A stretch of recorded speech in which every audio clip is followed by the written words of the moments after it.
Very good morning, guys. I hope all of you are doing really, really well. All of you are staying safe. If I am audible, if I am visible to you, please give a thumbs up in the chat box or write yes in the chat box.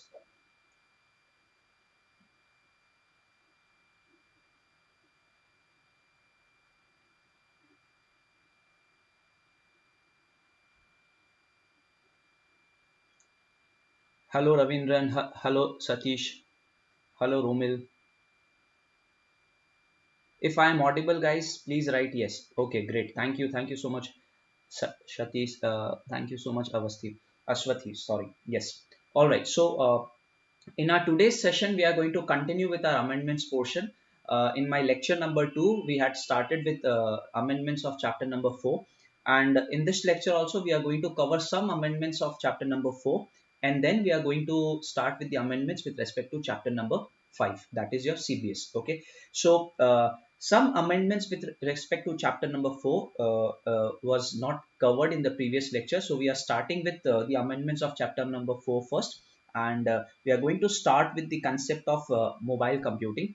There is this topic which is benefits of mobile computing. Okay, and this is not a new topic, but yeah, some of the points have been changed, some new points have been added to this particular topic. So let us just quickly go through the topic. As such, again, let me tell you, the overall concept wise nothing has changed. Okay, and the points which have been added are really very simple, and it is you're going to understand them easily, right? Okay, so let us start with benefits of mobile computing. Now, before I start with the benefits of mobile computing, let me just quickly remind all of you that mobile computing is basically, can anyone answer what mobile computing means? Yes, what is mobile computing?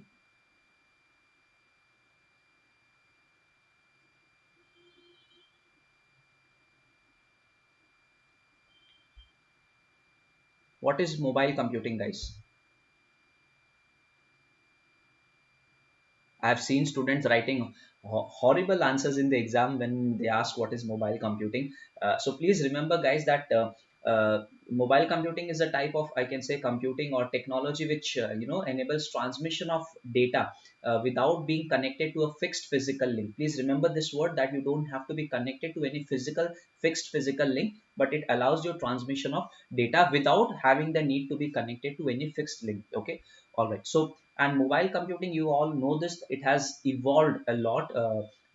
Back in the old days, we used our cell phones only to, let's say, send SMS at max, or give a call. Okay, but now we can send and receive data using all the 4G connections and 3G connections that we have. Okay, but please remember, guys, when I talk about mobile computing, it is not only with respect to the cell phones that we use. Okay, mobile means mobility is basically means any device which is portable in nature. Okay, so if you are using a tablet also to transmit data wirelessly, it will be counted under mobile computing itself. Okay, so yeah, so let us now understand the benefits of mobile computing, and some new points have been added. So what are the new points? Let us understand. Okay, point number one: mobile computing has enabled users to work from anywhere as long as they are connected to a network. This leads to great flexibility in working. So the first new benefit that you have to understand is, because of mobile computing, because of the handheld devices that we are using, that is not required to be connected to any fixed physical link. It has made the workforce, it has made us flexible. Okay, we can work while we are traveling, so it gives us flexibility in working. This is a key word that you have to remember: flexibility in working. For example, enabling home working, that is work from home, or working while we are traveling also. Okay, so we can just insert 5G or 4G sim cards in our tablets, and we can just transmit data and receive data at the same time. So first point is with respect to flexibility in working. Very, very simple point. I don't think much explanation is required here. Okay, second is mobile computing has reduced the traveling time from different locations or to office and back. Now, see, because of every device is now almost connected, right? So it reduces our traveling time. Also, we can work from home, and instead of going to a client's place to meet face to face, we can just use a device to just come up with a video call or a Zoom call, and we can do a proper meeting online also. Okay, so this is also possible wherever you are, whether you are in your car, you are in your at your home, you can initiate a meeting, you can speak up to your clients with your customers also, right? So it has reduced the traveling time also. All right, then third point is because of mobile computing, employees productivity has been enhanced by the fact that a worker can simply work efficiently and effectively from whichever location they see comfortable and suitable. So please understand guys, these 3 points which are newly added, these 3 points all are with respect to basically employees. Okay, so it enhances your flexibility, it increases your flexibility, and obviously when our flexibility increases, when we are able to work from anywhere, we are going to be more productive. Okay, we'll be more effective and efficient, and ultimately it is going to lead to basically increment or enhancement in our productivity. At the same time, because of mobile computing, our traveling time is also reduced a lot. Okay, so again, point number 1, 2, and 3, it is with respect to employees. Again, fourth is also with respect to employees. Now if I have given my employee, let's say, a tablet, okay, uh, they can anytime from that particular tablet, or let's say a handheld device, they can anytime access my database, they can anytime access the database of the office. Let's say I have given a tablet to a sales person, okay, and he has gone to a prospective client's place, to a potential customer, right? So if a customer asks, let's say the customer asks the employee that how much stock do you have for this particular for this particular product. Okay, so the sales guy, the sales employee, can immediately connect to the database of our office through his handheld device, and he'll immediately be able to tell the customer on real time basis almost that yeah, this is the amount of stock that we are having at the moment. So ultimately what I'm trying to tell you is, when employees will be able to access our database, the corporate database, from anywhere anytime. Okay, and this might lead to better decision making. If the customer asks, let's say the potential customer asks for, let's say, photos of the products, more photos of the product, probably he'll just open, the salesperson will open his tablet, he'll access the corporate network, and he'll show the photos of the product from probably all the angles, right? So fourth point is employees can access the organization's database from remote locations also. It provides mobile workforce with remote access to work order details. So let's say the customer was really happy and he placed the order.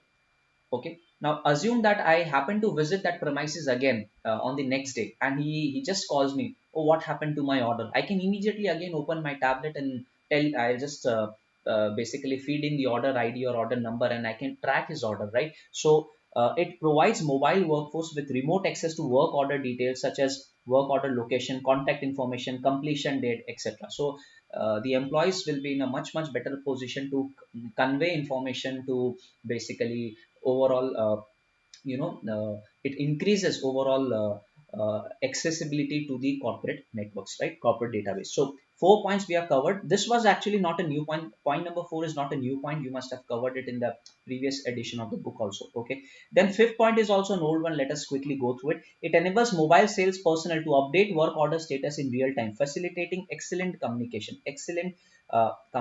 Okay, so now please understand this, that if let's say the customer is happy, I have been able to convince him, okay, and he places an order, so I'll immediately place the order on the tablet, and my management at the corporate office, they will be updated on real time basis, right? So it facilitates effective communication, excellent communication. So mobile sales personnel can update work order status in real time, so we can just punch in the orders on real time basis now, and it facilitates excellent communication. Now when let's say, just imagine a scenario when mobile computing was not there. What used to happen, if I am the sales personnel, I'll probably take up the order from you. Okay, I'll take up all the orders during the entire working hours of my day, and then probably at the end of the day, I'll go to the office, I'll hand over all the sales order to to my senior manager, let's say, and then he's going to process the order maybe the next day, or so there's a delay in the process, right? Okay, I'm taking all the orders manually, I give orders to my senior.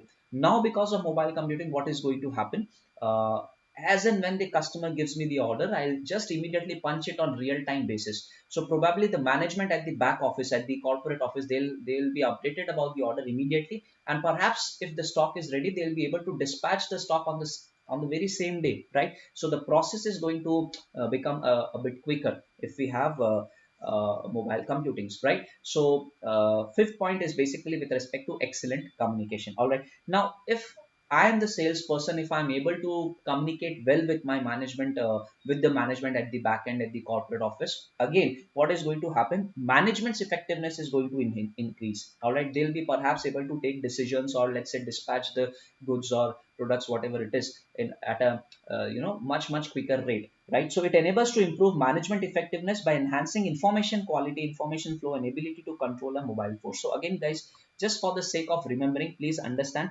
these 4 points. First 4 points are with respect to employees. If you wish to understand point number 5 and 6, can be, you can relate them with respect to management, that because of mobile computing, it facilitates excellent communication between the management and the, let's say, employees, right?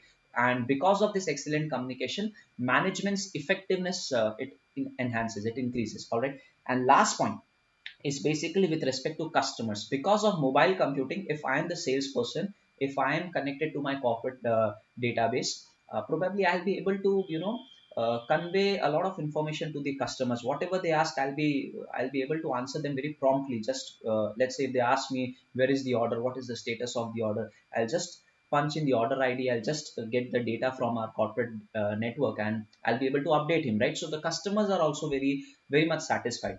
All right. So mobile computing enables the organization to improve the services offered to its customers. So customers ultimately also, when they are happy, obviously our sales are going to go up, our goodwill is going to go up. So mobile computing, you see, it fetches benefits to almost everyone. If a particular organization is has adopted the technology of mobile computing, it is going to benefit a lot of people, the employees, the management, as well as the customers, right? So these are the 7 points, guys.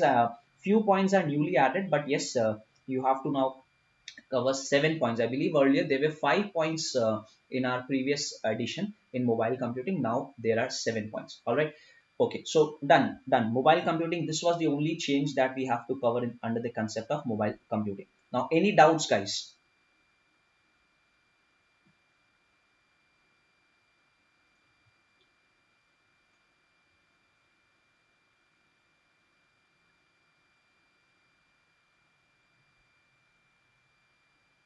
Yes.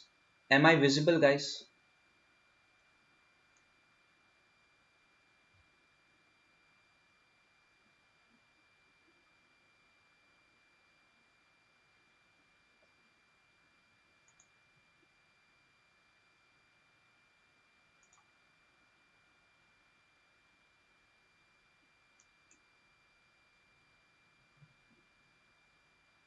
I think there is some issue with the network.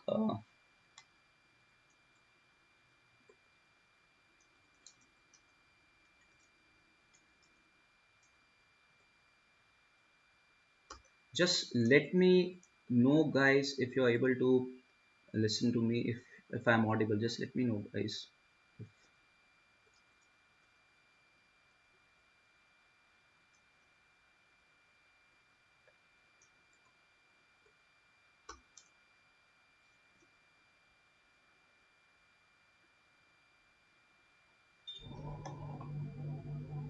Okay, Shivani says audible. Great, because when I'm seeing the screen, okay, I think it has got stuck, so I am not able to confirm whether I'm visible to you or not. Okay, okay. Shivani is saying audible. Fatima is saying audible. Am I visible also?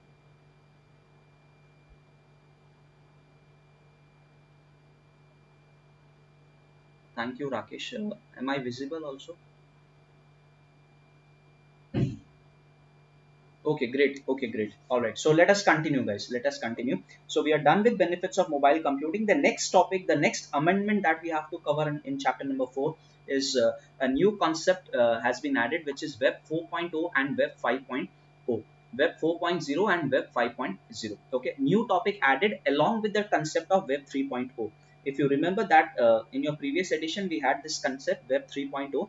Now, Web 4.0 and 5.0 also has been added. Okay, so again, very simple, extremely simple point, guys. Okay, so if you're able to recall, but before I start with the topic, I just want all of you to recall that when I talk about these are different, basically, uh, versions of our web, www, web 1.0, web 1. Web 2.0. These are different versions of the world wide web. When I say www, right? So web 1.0, it was more of a static web.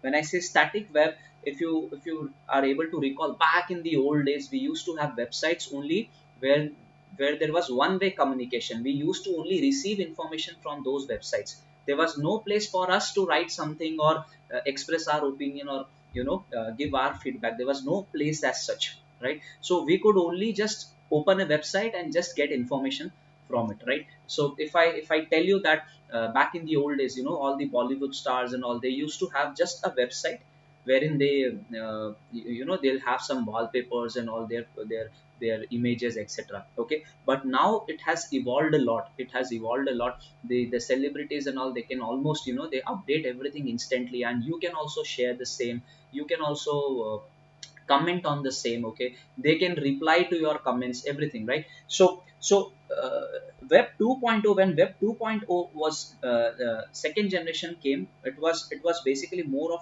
dynamic in nature. When I say dynamic, it gave the capability to the people to, to basically post and reply to the post, and there was a lot of, networking between the people. So the focus of web 2.0 basically was to connect people. All right. More of people to people interaction. So it is in this era, basically, if you remember, Orkut came, Facebook came, all the social media platforms came into existence, right? YouTube was there. So you probably now, you as a user will be able to upload videos on the internet, which will be consumed by all other people, right? So the focus of web 2.0 was basically to enhance the people to people interaction. All right. So web 2.0 is basically dynamic in nature, and web 1.0 is static in nature. Static means there was a one way communication only. One way communication. The users of the internet, probably they were only allowed to read the whatever data or information that was there. But when I talk about web 2.0, the world wide web become very dynamic, very interactive in nature, and it focused on people to people interaction. Okay, then came the era of web 3.0, which is basically when I say it is a web 2.0 only, but a more intelligent web 2.0. Okay, web 3.0 is basically intelligent web. If I say, it is no doubt dynamic, but at the same time it is quite intelligent. It uses the concept of artificial intelligence and all. And web 3.0, basically, because of web 3.0, uh, internet was no longer restricted to our laptops and computers, okay, or desktops. Now every possible device you can think of now can be connected to the internet. So be it our mobile phones or our laptops, desktops, from different smart devices that we have, smart watches, you can say. So many devices, your home appliances, let's say AC, your refrigerator, your car, can be now connected to the internet. You can simply just, switch on the AC through your mobile phones. Maybe let's say you are at the office, you want to come home, you want your house to be, cool when you come. So you can just switch on your AC from your mobile phone, from anywhere you are, right? So all these devices are also now connected to the internet. This is only because of web 3.0. Okay, so web 3.0, basically, if you're able to remember the concept that we have covered, it is semantic in nature. Semantic web, it is a semantic web. That means data driven. Semantic web, it is also called as semantic web. When I say semantic web, it means data driven. So it takes data from the user and takes decision accordingly. All right. So for example, if I tell you that I always, when I, let's say my working hours is from 10 in the morning, I leave office at 9:30, like leave my home at 9:30 in the morning. So one fine day, I, let's say, forgot to switch off my AC at 9:30 a.m. So now what is going to happen? The AC, it is going to understand that, okay, this person leaves every day at 9:30 and he switches off the AC every day at 9:30. So automatically, perhaps it might, if I forgot to, let's say, switch it off, it will automatically switch off, right? So what I'm trying to tell you is, it has taken all the data from the user, and accordingly it uses its brain, and it does its own thing also, right? So we call it as intelligent web. All right. So these are the three concepts which I have already covered in my regular lectures, right, in detail. But now let us understand web 4.0 and web 5.0. Web 4.0 and Web 5.0. What is Web 4.0? So please understand guys, now Web 4.0 and 5.0, now different authors, different experts have different views here, right? But what is Web 4.0? Please understand, Web 4.0 is nothing but Web 3.0 only, but with the capability to be connected to all the mobile devices. So Web 4.0, it is an intelligent web, but it is known as mobile web. More and more users in the world, they are shifting from the tablets, from the laptops to the mobile phones. The mobile phones are becoming more and more smarter. The size of the screen is going bigger, so people can comfortably do almost every task with their handheld mobile phones, right? So the usage of mobile phones has increased a lot. So what is Web 4.0? Let us understand it now.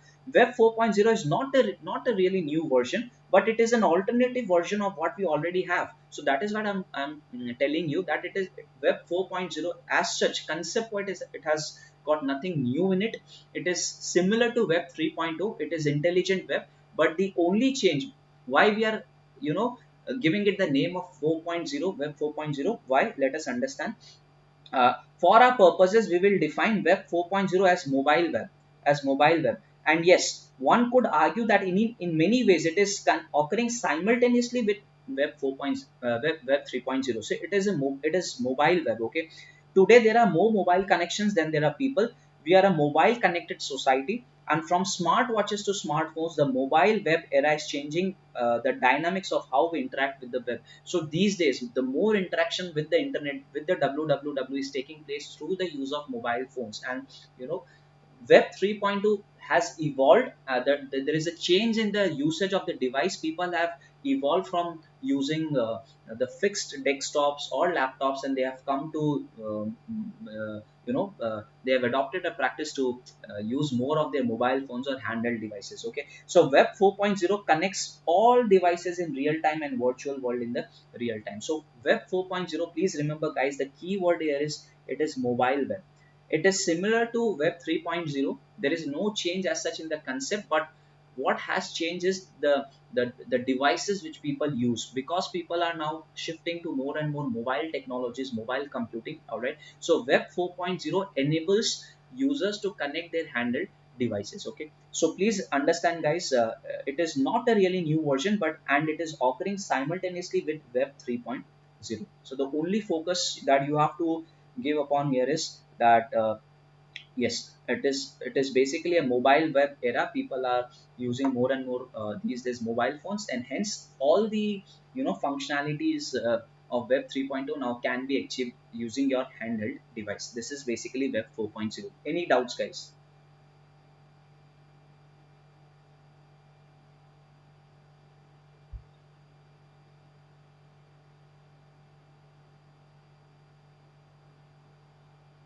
Shall I proceed to Web 5.0? Any doubts?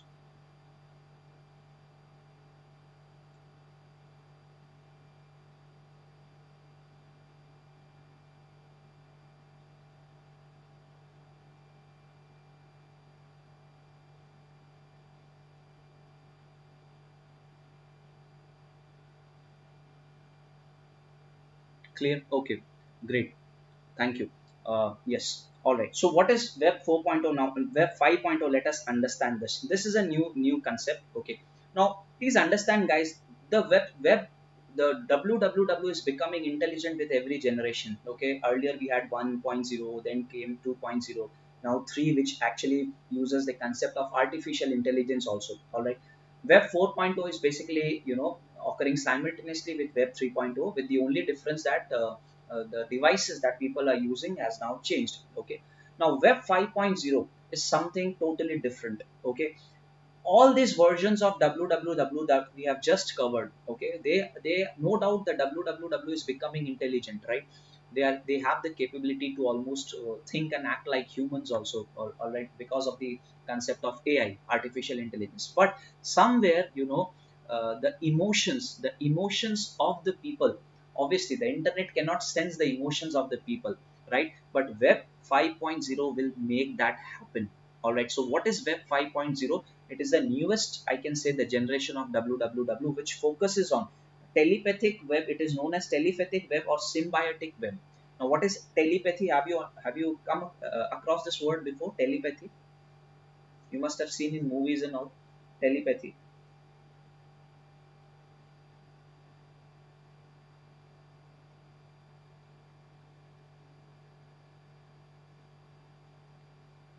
Yes. What do you mean by telepathy? All right. So telepathy is basically transmission of thoughts from one person to another, right? So all these days, no doubt the internet is becoming intelligent day by day, but somehow it doesn't consider the emotions, the thoughts of the humans, right? But now with the advent of with the coming up of Web 5.0, this will be possible. I'll just give you a simple example how Web 5.0 will work. Okay, you put on your headphones. Okay, you put on your headphones. The headphones will be able to understand the kind of emotions you are going through, whether you are in a happy mood or you are in a sad mood or you are in a romantic mood. Okay, so and accordingly it is going to select songs and play it for you. So it is basically now the devices connected to the internet, they will be able to understand your emotions and accordingly take decisions based on your mood and emotions. This is basically the concept of Web 5.0. When I say telepathy, okay, if you wish to write, Web 5.0 is called the telepathic web or symbiotic web. When I say telepathic is transmission of thoughts. Okay, so when I say telepathy in general terms, it is transmission of thoughts from one person to the other, right? But when I talk in terms of Web 5.0, the devices, will be the technology will be now able to understand the emotions of the humans and accordingly act. Okay, they are going to make decisions accordingly. So for the moment, please understand this. For the moment, all the versions of web that we have just covered, web is emotionally neutral, which means web does not perceive the user's feels and emotions.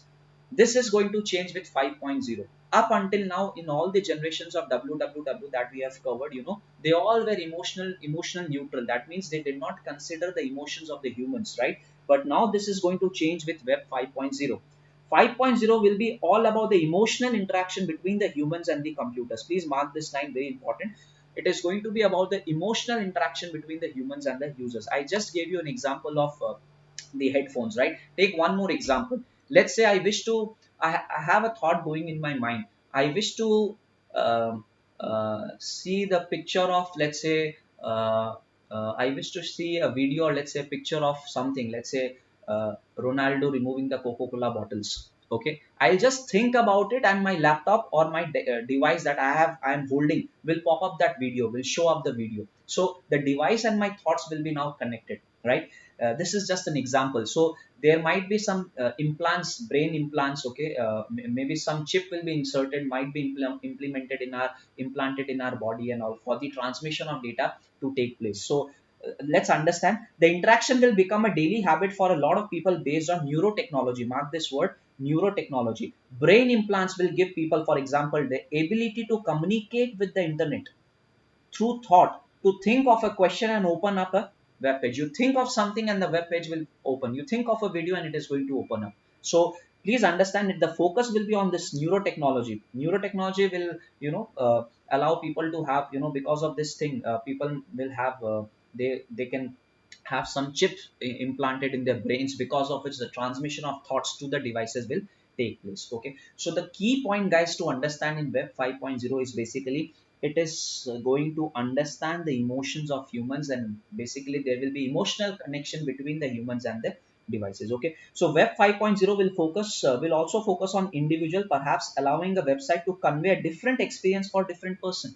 So please now understand how important it will be. Now let's say I'm in a very happy mood today, or probably if I'm very in happy mood, or let's say I've uh, you know uh, mm, recently, let's say I'm newly married, or I'm very happy, or whatever it is. Okay, I have got a new girlfriend, whatever it is. So if these are the thoughts going in my mind, probably if I open up Amazon, it is going to show me products accordingly. Or on the other hand, if I'm very sad and depressed, probably it is going to show me certain books and all to overcome depression. So the experience for each of the user is going to be quite different now. Okay, so back, in Web 3.0, this used to happen. in Web 3.0 also, Amazon will basically give you probably the products. It will display you the products which you may like. All right, based on your previous searches, based on your searching pattern, right? But now you think of something on the basis of your mood, probably it is going to show up your the products. Okay, so this is the concept of Web 5.0. It could perceive the emotions of an individual. It could perceive the emotions of an individual and respond appropriately. All right, so this is the concept of Web 5.0. All right. Yeah, Pranav is giving an example. We think of EIS subject and Chandan sir's video will pop up. If this happens, I'll be more than happy, Pranav. Superb example. All right. You think of how can EIS be made easy, then my video should pop up. Then probably my purpose will be resolved. My mission will be objective. My mission will be achieved basically. Right. All right. So have you guys understood the concept, everyone?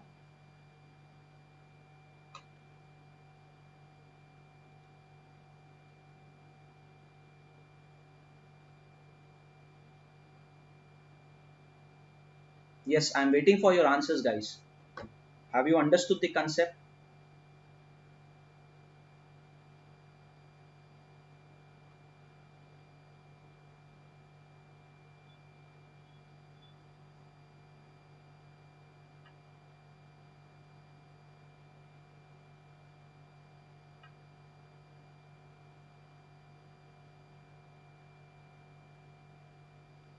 All right, great. Thank you. Yes, all right. So, this is guys all with respect to chapter number 4. Now we are done with all the amendments of chapter number 4. Okay, so very simple topics, Web 4.0, Web 5.0. They may ask you as a short note. They may ask you in form of MCQs also, like neurotechnology, in which particular web version of the www it is used. So you have to understand, right?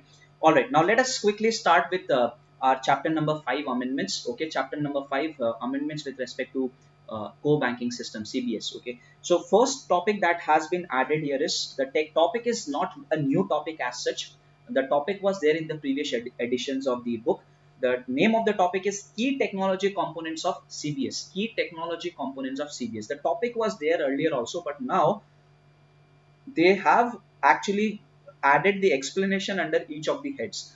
Earlier, in the previous editions of the book, we had only the headings, right? We just had to remember the names, the basically all the components of CBS. Now they have added the explanation. So let us understand the explanation part. Let us first recall all the components that are there in a CBS. Okay. So key technology components of CBS. What are the key technology components? First is we have to have a database. That means a database environment. Okay, then we have to have an application software. In the heading is application environment. The banks, they need to consider security, overall security, so they have to come up with security solution. They have to have a robust, security architecture, security solutions for the entire bank. All right, then obviously the technology, whatever technology the bank is using, the servers, the systems, they have to be connected, so there has to be a network. So connectivity to network and the internet. Okay, all this database of the customers, all their application, that they have application servers and all, they'll reside in a particular infrastructure at a particular place, which we call it as data center. So we have to have controls with respect to data center. I'll just come up with each of the points in detail. Let us just, I'm just going through the headings right now. And because in case of banks, huge volume of transaction is there, a lot of cash is involved. So there can be a fraud, there can be the chances of fraud in case of banks is going to be relatively high. So there has to be some system wherein the transactions can be monitored for fraud risk management. So online transaction monitoring. So what are the 6 key components of CBS technology? Key technology components of CBS, again let me just repeat the headings. There has to be database, then application. Okay, then overall security has to be thought of. The bank needs to consider overall security. Then the various branches need to be connected to the server, so we need to have a network, we need to have internet. Okay, then fifth point is basically where all the servers of the bank are kept. Let's say the database server, or maybe the application server, the proxy server, the place where all the servers are kept, it is known as data center. So it needs to be adequately protected, all the servers needs to be protected. Okay, and the last point is, because of the nature of transactions or the nature of business of a bank, the chances of fraud is very high here. So there has to be online transaction monitoring and fraud risk management. Okay, so these are the 6 points. This topic was there earlier also, but now let us understand the explanation. Okay, so what is database environment? Now this consists of the centrally located database servers. The main word that you have to understand is, when I talk about database environment, this is nothing but the database servers that store the data of all the branches, that store the data of all the customers. Okay, and it includes customers master data, the interest rates, the account types, the different types of accounts you have, the different FDs that you have opened. So see, please understand, when we talk about CBS, obviously there has to be a centralized database system. If I have my account in, let's say, a Guwahati branch, if I happen to go to Chennai, I should be able to access my account. Basically, if I go to the Chennai branch of that bank and if I ask them my account balance, they should be able to tell me, right? They will be able to tell me. This is only possible because they have a centralized database. So all the data of the customers, let's say the customer master data, the account balance that they have, the interest rates, everything, it is stored in one centralized database. Okay, so when I talk about database environment, it is basically they are referring to the centrally located database servers. Okay, so this is one component, one technology that is must for any CBS, right? Secondly, see, if we have only the database, how is the bank employee going to access the database? How is the data going to be displayed to his system, right? So for accessing the database, he needs to have an application software. The application software, he is going to put up a request. Let's say I go to him. Okay, I am the employee and you come to me, you ask me for your account balance. I'll ask for your account number, right? So I'll just type in the account number somewhere on the system, and then your balance will be displayed. The balance is going to come from the database, but the place where I write your account balance and press the submit button, it is the application software, right? So the second most important technology component of a CBS, of any CBS rather, is the need for application software, and the application software resides in the application server, right? Please understand, guys, that a bank may have 2000 branches, let's say, but now with CBS, what happens is, the software is not the application software, the Finacle, let's say, or any CBS. Okay, it is not installed on the local machines of the branches. It is located again centrally. Okay, so the server wherein the application software resides, it is known as application server, right? So second is application environment. Application environment consists of the application servers, the host that hosts the different core banking systems like FlexCube, BankMate, Finacle, and it is centrally used by different bank branches. Okay, so we are done with 2 points. One is database environment, which focuses on the centrally located database servers. Then we have application environment, which focuses on application servers. All right, now please understand, guys, what we are done with point number 1 and 2. Now I want all of you to cover point number 5 first. Okay, we have a term here, data center. Now please understand, what is data center? Data center is basically a big building, a big infrastructure, which houses all the different servers of the bank. Let's say these are the different servers. Okay, now what can be the different servers? Let's say this is the first box that I have drawn. This is the database server. Let's say this is the application server. This can be, let's say, a server for email. This can be, let's say, a proxy server. Okay, uh, one can be a firewall. So all the servers, all the infrastructure which the bank has, they place it in one particular location. Let's say we call it as data center. So don't you think okay, these two are essential components, but all right, in order for the bank to work properly, in order for the bank to function smoothly, this entire data center has to be protected. This entire data center has to be protected from different kinds of failures and disasters. Okay, this data center needs to be protected from fire. Let's say it should be protected from the environment, like rain or bad weather. Okay, and when I talk about the servers which reside inside the data center, the servers need to be adequately protected. No unauthorized person should be able to access them. There should be backup of all the data that we have in the servers. All right, so all this controls, all this thing are actually handled in the data center. So what is data center and disaster recovery center? Now let us understand this. These are the important components again. So the core banking system consists of a data center, which includes, the data center includes various application servers, the database servers, the web servers, etc., and various other technological components. So please understand, guys, the data center, it consists of the different servers. It consists of the application server, the database server, the web servers, the email server, etc. Okay, the bank should adopt full-fledged documentation and prepare necessary manuals. There has to be proper manuals dealing with disaster recovery. If something bad, something wrong happens in the data center, the entire operations of the bank would come to a halt. Okay, the entire branches across the globe of that particular bank probably will not be able to work. Okay, and this shouldn't happen, right? So they need to have proper, disaster recovery plans. They need to come up with manuals for, if a disaster happens, they should be well prepared to, face the disaster, to recover from the disaster. They need to have proper backup plans as well. Okay, so the point is, the bank should adopt full-fledged documentation and prepare necessary manuals dealing with disaster recovery procedures. Arrangements for alternative connectivity of the banks with the data center. So all the bank branches, please understand, this is the main data center. Okay, let's say located somewhere in Bangalore. Okay, there is a bank branch. I am talking, let's say, about Union Bank of India, Guwahati branch. Okay, so this Guwahati branch should be connected with the data center. There is a branch in Chennai. This Chennai branch of the bank should be connected with the data center. So all the branches are connected with the data center, right? Now, if the connectivity is also lost, if this connectivity is also lost, this branch will be idle. They'll not be able to render services to its customer, right? So, as a part of disaster recovery program, so, they need to have alternative connectivity also. They need to have alternative connectivity, all right?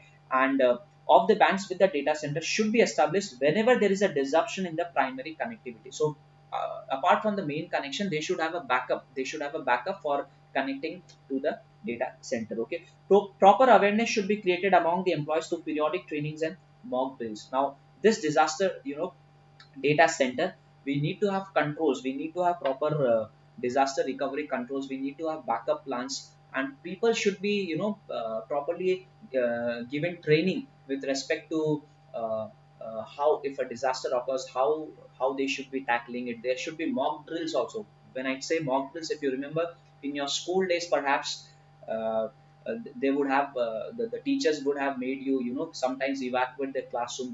The intention was to make you learn, if there is an earthquake, how should you be vacating the classroom. If there is a fire, how should you be, which particular exit you should be using, all these things, right? So we used to have mock drills back in the school days also. Similarly, in case of data center, the employee should be properly trained, and the mock drill should also happen, so that they are, well prepared if the disaster really occurs, right? So this is one aspect again. So data center and disaster recovery, this is one important component of CBS. All right. Then we have connectivity to corporate network and the internet. Again, this particular point focuses on this part. Okay, let me just highlight it.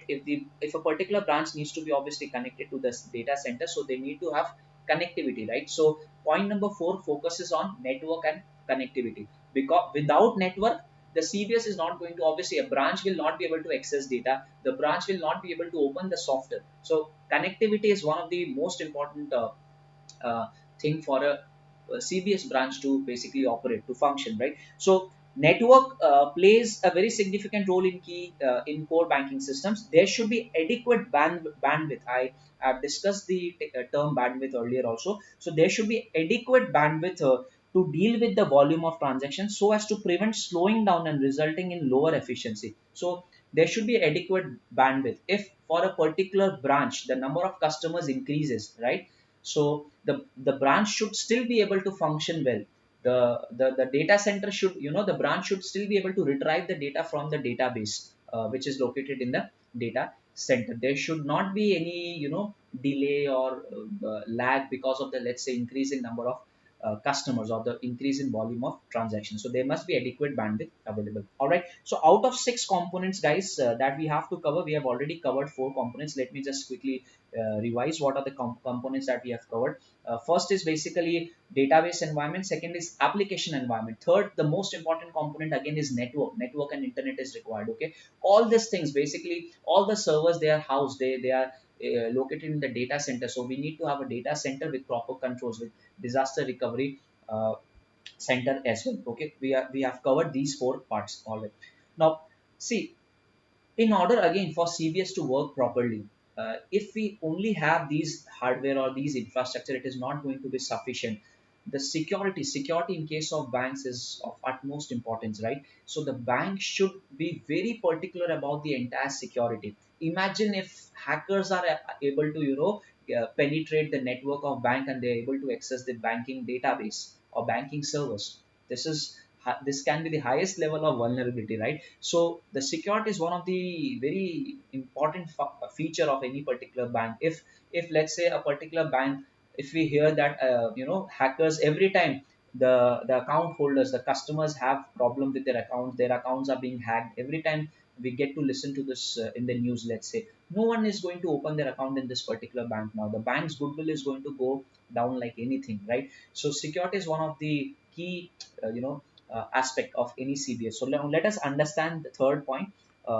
It says enterprise security architecture. They need to have a robust, they need to have a proper good robust enterprise security architecture. When I say enterprise security architecture, this means for the entire enterprise, for the entire organization, for the entire bank, including all the branches. So enterprise security architecture and security solution. So what the point says, let us understand. It says to ensure security, proxy servers, firewalls, IDS, intrusion detection systems are used to protect the network from any malicious attacks. I believe proxy server, we have, it is already there in the previous editions also. Firewall and IDS you must have covered in chapter number 3 in network access controls. Okay, so I'm assuming that you are aware of what firewall and IDS is. Okay, so to ensure security, proxy servers, firewalls, IDS are used to protect the network from any malicious attacks and to detect any unauthorized network entries. No bank would want that any unauthorized person accesses their network, right? And periodic assessment and testing, are need to be carried out to assess the vulnerability and identify the weakness. So periodically, bank should keep on doing a risk assessment. They should do a vulnerability assessment to find loopholes in their overall architecture, to find loopholes in their overall system, right? So further, various cybersecurity controls are prescribed by RBI, because we are dealing with a chapter of banks. In India also, certain cybersecurity controls are prescribed by RBI, which has to be basically incorporated by every bank, right? So various security controls are prescribed by RBI for banks to ensure effective information security governance. The various security measures taken include the following. Now, I feel that this can be an important question that can be asked. A separate question from this area can also be asked, or they may ask you to write some security measures which are to be implemented by a bank.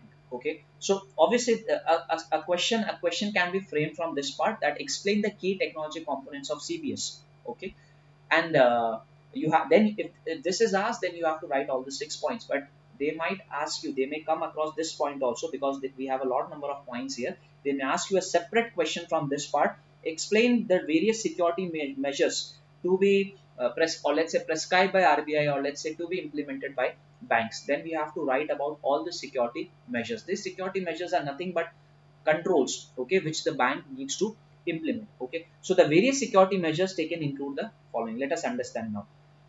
When I talk about security, please understand this. Be it any organization, be it a small organization, be it a trading company, manufacturing company, or a bank, or any service sector, first thing that when I talk about security, each of these organizations that I've just talked about, they have to come up with a security policy. So the number one requirement, please understand guys, they need to come up with a full-fledged security policy.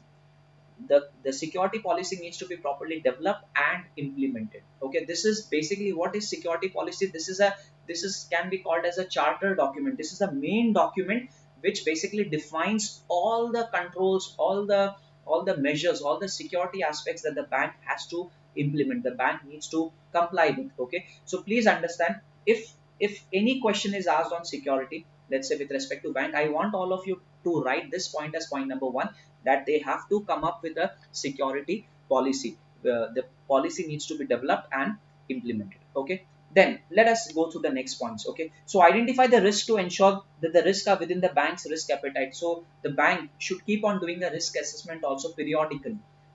We have covered this concept of risk assessment in chapter number 1 also, enterprise risk management, if you remember. Okay, and I did tell you there also that this ERM is not a one time process. It needs to be done periodically, because every now and then a new kind of risk emerges. So it is only when the assessment will be done periodically. The bank is going to be aware about the new risk it faces, and accordingly it is going to decide whether the controls it has implemented with respect to the new risk it is adequate or not. Okay, so identifying the risk to ensure that the risk are within the bank's risk appetite. So one is you have to come up with a security policy.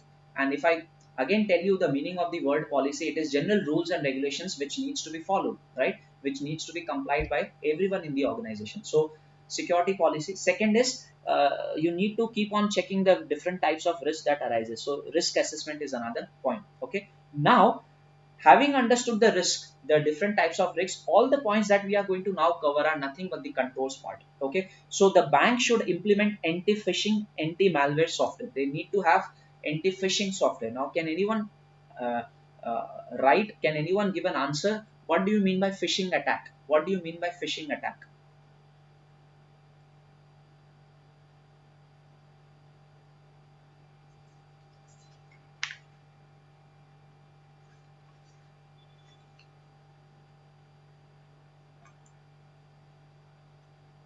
Yes, can anyone answer this?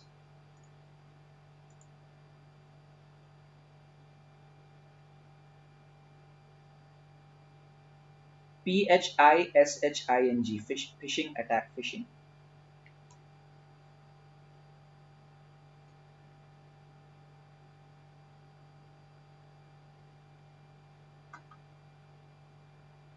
Uh, Hima is saying attempt to get sensitive info, not really. Money Kandan is saying stealing data. Now, please understand, phishing is basically, if I tell you that sometimes what happens in case of banks and all specifically, see, let's say I'm a customer of Union Bank of India, okay, and I want to log into my net banking. I am not very aware of the website, whether it is Union Bank of India online.com, it is whether it is unionbank.co.in. So what I'll do, I'll just Google Union Bank India and I'll just whatever link comes, I'll click it and the website will open of the bank, right? But sometimes you know what happens, some malicious users what they do, they'll try and create a website which is exact replica of let's say the original website of Union Bank. It will be having all the logo of the Union Bank, exactly the same website, but probably the domain, the Union Bank of India, it will be slightly changed. And as a user, sometimes we don't bother to check whether we have opened the correct URL, correct domain or not. And what happens then?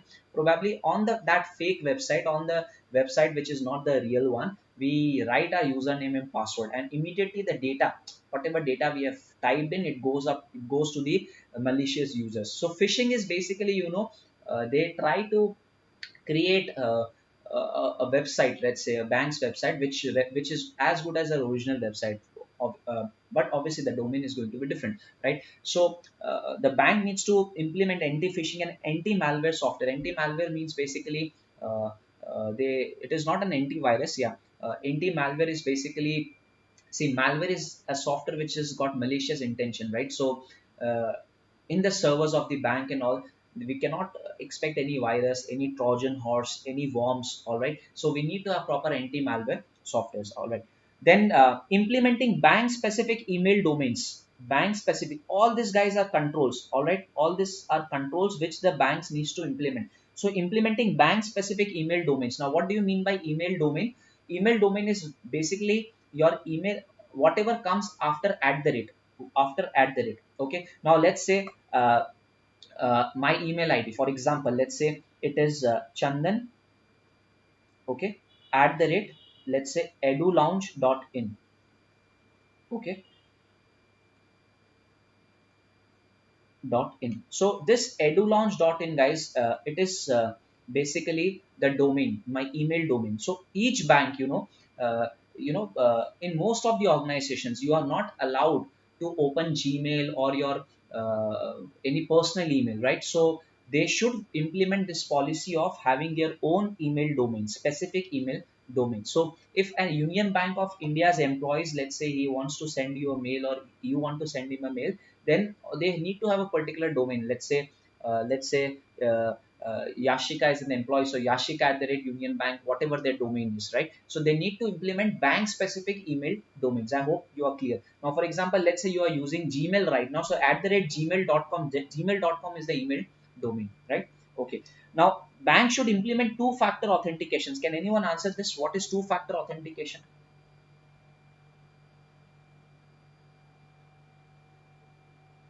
What is two-factor authentication?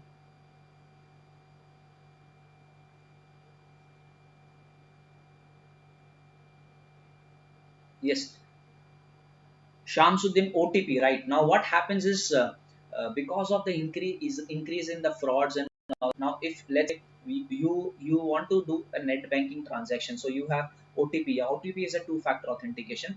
Two-factor means apart from the password that you have basically typed to gain access to the system, there will be one more thing that you have to type in. Let's say OTP is a good example. So banks should implement two-factor authentication, okay, and so that in fact this is not only for the customers but also for the employees. If I am the employee of, let's say, Union Bank, okay, and I want to access Finacle, so they all, probably all the banks, they have implemented two-factor authentication. So if I am the employee, I'll write my user ID and password. Apart from the password, almost all banks these days, they have this biometric device also, okay. So apart from writing my user ID and password, which is one basically access control, uh, one access control, I need to ensure that I, like, there is a biometric device, I need to gain access through that also. I need to put in my finger or my thumb, and then the access will be granted. So again, this is an example of two-factor authentication, okay. Then periodic security review of the systems and terminals. Whatever systems or the computers we have in the branches, that has to be periodically reviewed, okay. Then there has to be password management policy, both for employees as well as for the customers, right? The employees also, if I am the employee, I need to change my password periodically. As a customer also differs from bank to bank. Different banks have different policies. Some banks require you to change your password every 30 days. Some might require you to change after 90 days. Some maybe after 45 days. So different banks have got different password management policy, right? And effective employee training. The employee should be properly trained so that they understand the importance of security. They realize how important this security is for any bank, and they leave no loopholes while they are working. So they adhere to all the security requirements, okay. Then there has to be proper effective employee training, proper reporting mechanism. If a bank gives any work to a third party, if it outsources any work to a third party, that has to be done after proper verification of the third party. So verification of the vendor or third party service providers. Now what happens, this happens mostly in case of, let's say, ATMs.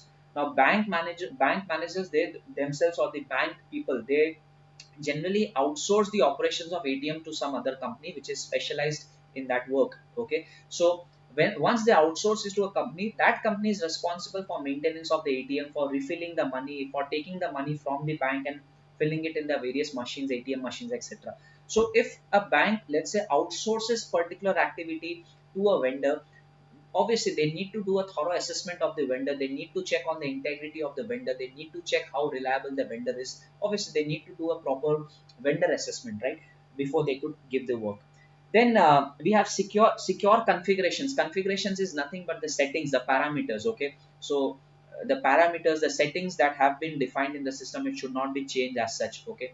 The software, no employees or they shouldn't be allowed. Obviously they are not allowed. It is not possible for them to update the software, no. But whenever there is any change in the software, whenever there is any update in, let's say, Finacle, which the bank uses, it should be done in a proper manner. The change must be authorized. It shouldn't be like that changes is happening every time without any authorization. Whatever changes are done in the software, it has to be properly authorized, right? The changes have to be thoroughly tested, and only once the test results are meeting our expectations, the changes must be implemented. The changes must be incorporated in the live system. So it is called as change management, okay. Then there has to be control with respect to incident response and management. Incident response and management is nothing but the banks need to have proper disaster recovery plans that we have just covered. They need to have business continuity plans. When I say business continuity plans, it is basically BCP. BCP means business continuity plans. DRP is disaster recovery plans, okay. And obviously whatever softwares they need to do a periodic testing also. All right, so these are certain controls which the bank needs to implement. But I feel, again, guys, a question can be framed from this portion, so please be very careful. All right, we are covering the important components, the key components of CBS, and we just covered the third number component.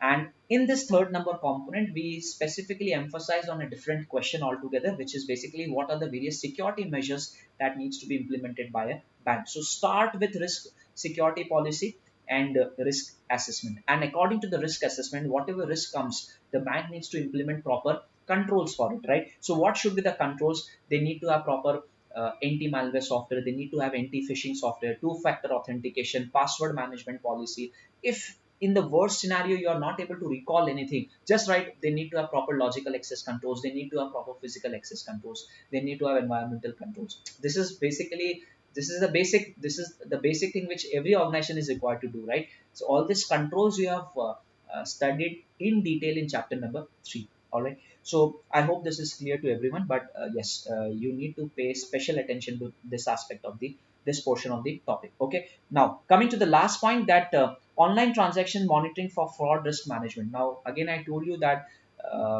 banking is such an industry where there is a lot of cash involved, a lot of transactions, the volume of transactions is huge. Okay, and a lot of fraud can happen through the banks. If you remember, there is a concept of money laundering also in this particular chapter. So bank, the softwares, the financial software, the any other CBS that the bank is using, it should be it should be able to basically monitor the transactions, right? So let us understand the point. Online transaction monitoring for fraud risk management. So risk evaluations are carried out, and considering the risk profile and other regulatory requirements of the bank, effective monitoring should be done as a part of managing fraud risk management. So obviously, how will the system find out whether this transaction is suspicious or not? So based on the regulatory requirements, obviously we are going to feed in the parameters. The developers are going to feed in the parameters, and based on the parameters which are again as per the regulatory requirements, the software will be able to trace, okay, or find out a particular transaction as suspicious in nature. Now just an example that let me give it to you. Now let's say there is a requirement that if in your savings account you there is a like transaction of more than 10 lakhs in cash. Okay, if in your savings account there are transactions of more than 10 lakhs in cash, the bank needs to send the report to, let's say, the income tax department. All right, now this is a requirement which is applicable on the bank. Now this requirement obviously will be coded into the system, and the software automatically is going to find out all those accounts in which transactions of more than 10 lakhs in cash took place during the year, and accordingly the information will be sent to the income tax authorities, right? So what I'm trying to tell you is this monitoring of transaction will happen on the basis of what? On the basis of the risk profile and other regulatory requirements of the bank. Okay, so there should also be methods that facilitate fraud reporting in CBS environment. Proper alert system should be able to identify any changes in the log. There has to be log. Basically there has to be proper alert system. There has to be a mechanism which basically facilitates fraud reporting, especially in cases of money laundering and all. So these are the 6 components, key technology components. I hope this is clear, guys. Again, let me tell you, the topic is not new, but the explanation they have added it, and it is for your own good. Okay, in my regular lectures in the previous edition of the book, even though only the headings were there, I still used to explain the concepts in my regular classes, but now it is for your own good that they have added the explanation. Okay, so we are done with this topic. Any doubts in this topic? Should I move to the next one? Have you got any doubts in key technology components of CBS?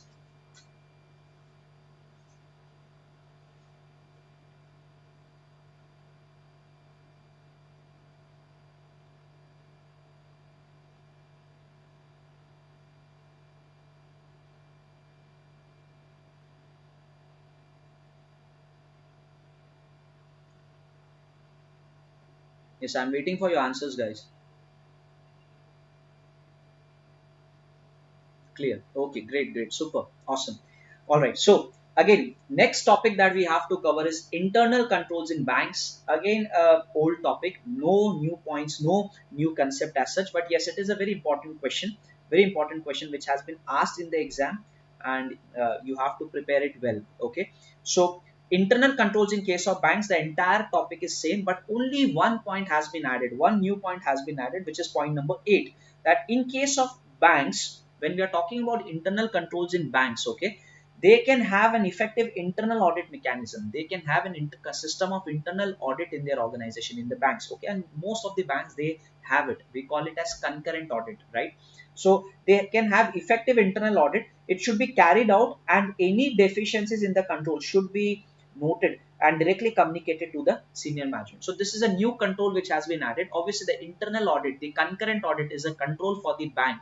Any loopholes, any deficiencies in the control uh, will be basically, revealed because of this internal audit system. Okay, so this is a new point that has been added, and rest all the points are same. So just add one more point to the concept that you already know. Okay, I hope this is clear now. All right, now we are done with the changes in CBS also. Now coming to the last part of the amendment, guys.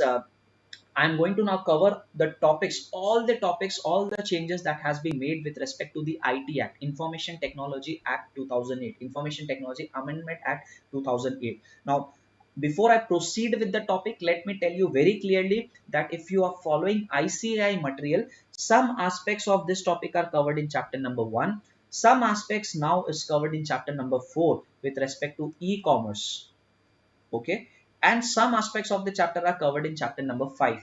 But in my material, in the material that I generally give to the students who take my lectures, or okay, so I have covered the entire topic of IT Act separately at the end of chapter number 5. Okay, so that there is no confusion left. We generally cover all the entire IT Act in as a separate topic at the end of chapter number 5. Okay, so please understand, we are now going to cover certain changes, and if you're following ICI material, it may be changes from chapter number 1 or 4, or maybe chapter number 5 as well. Okay. Now, a new topic has been added. Information Technology Amendment Act 2008, a new topic has been added, which is objectives of the IT Act 2000. What are the objectives of this act? Okay. So this act, it came into effect in 2000, in the year 2000, but then again in 2008 it was amended, and after amendment the name became ITAA, basically Information Technology Amendment Act 2008. The act originally it came in 2000, Information Technology Act 2000. So when the act came into existence, what was the objective of coming up with this act? Let us understand this. What are the objectives of IT Act? And in this again topic, this was there earlier in CA final old course. We had a subject ISCA, Information Systems Control and Audit. In CA final also, they used to generally ask this question directly, that what are the objectives of IT Act. So they may ask you here also at the inter level as well. Okay, so we have to cover 7 objectives, guys. Very simple, let us understand it. Okay, so it says the purpose of coming up with the IT Act in 2000 was to grant legal recognition to the transactions carried out by means of EDI, electronic data interchange, and other means of electronic communication commonly referred to as e-commerce, in place of paper based methods of communication. So the first point that you have to understand, the purpose of coming in of the government coming up with the IT Act was to give legal recognition to e-commerce. It is only after this particular act, the legal recognition was given to e-commerce under this act, the e-commerce business evolved in India, right? So first is the granting of legal recognition to e-commerce in place of paper-based transactions, in place of paper-based methods of communication. So this is the first objective. Okay.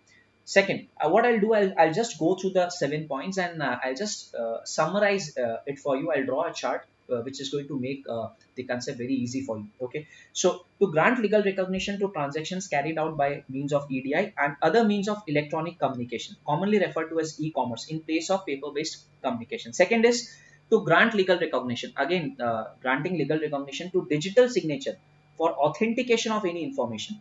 Okay, so under this act, if you are going to the office, if you have cleared group 1 or you have for direct entry, if you have joined any office as an intern, you must have by now seen what digital signature are. Okay, and the purpose of digital signature basically is used to authenticate any information, any electronic record. Now I'm not going to discuss what digital signature mean in detail here, but if I tell you, if there is a requirement for me to sign a page physically, if there is a content written here, I need to sign it physically. Okay, it will be it will be as good as if I have signed it physically. If the same thing is you know is, let's say, it is in a PDF format online, it is in the form of an electronic record, but if it is an electronic record, I cannot sign it physically, right? So there is a mechanism of authenticating the data. We do it through the help of digital signatures, right? So this act gave legal recognition to digital signatures for authentication of the transaction. Okay, now to facilitate electronic filing of documents, this act also facilitates, one of the objectives of this act is to basically promote, to facilitate e-governance, that is filing of documents with the government departments online. Okay, then it facilitates electronic storage of data. You all know this, that let's say retention period. If I talk about retention period, as per companies law, a company is required to retain its books of accounts, let's say for 8 years. But are they allowed to keep it in electronic form? Yes, they may keep their maintain their books of accounts in electronic form. Why? Because now IT Act recognizes that, yeah, okay, electronic storage of data is acceptable. Okay, so it facilitates electronic storage of data. Then it facilitates and give legal recognition to fund transfer between banks and financial institutions. Now, one particular bank can directly transfer money to other bank, or let's say every day after the closing happens, in case of banks, whatever balance is left with the bank, they might need to, let's say, send it to RBI, or if there is a shortage, probably RBI is going to send money to that particular bank, right? So now this can be facilitated, it can be done online.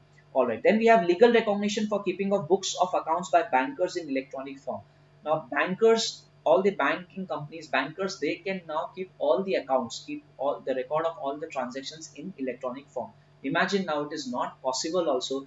I wonder how the banks before the CBS era, how they used to maintain all the records manually. Okay, but yes, now in this act, banks have been, given granted, recognition to keep their books of accounts in electronic form. Okay, and finally we have a point to amend Indian Penal Code, Indian Evidence Act, Bankers Book Evidence Act, and RBI Act. Okay, these are the 7 points. I'll just explain it to you again. Point number 7, again, please understand, guys, that now in this act they have given, let's say, recognition to digital signature, they are giving legal recognition to electronic storage of data. Now correspondingly, consequently, they will have to make certain amendments in other act also.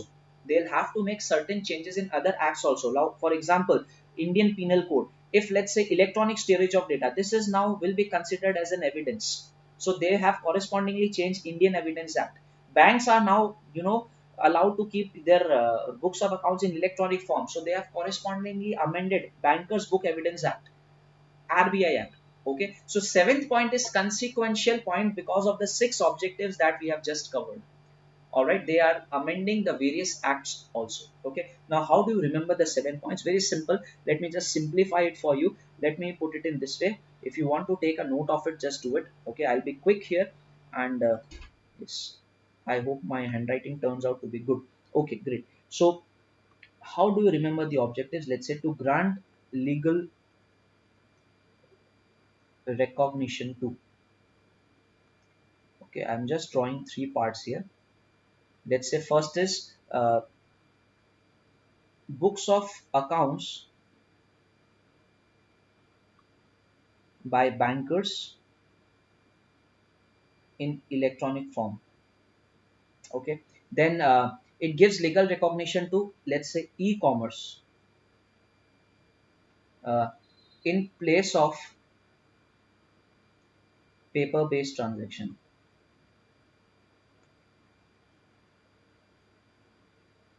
Okay, and then it gives legal recognition to digital signatures also. Digital signatures. This is for authentication of documents. For authentication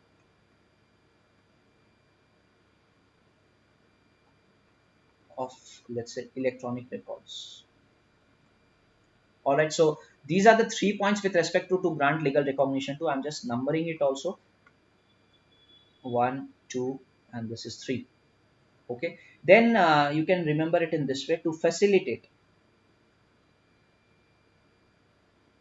Let's say we have point number 4, to facilitate, let's say, e-governance. E-governance simply means, if you want to write filing of documents with the government, you can write it also. Filing of documents with the government electronically.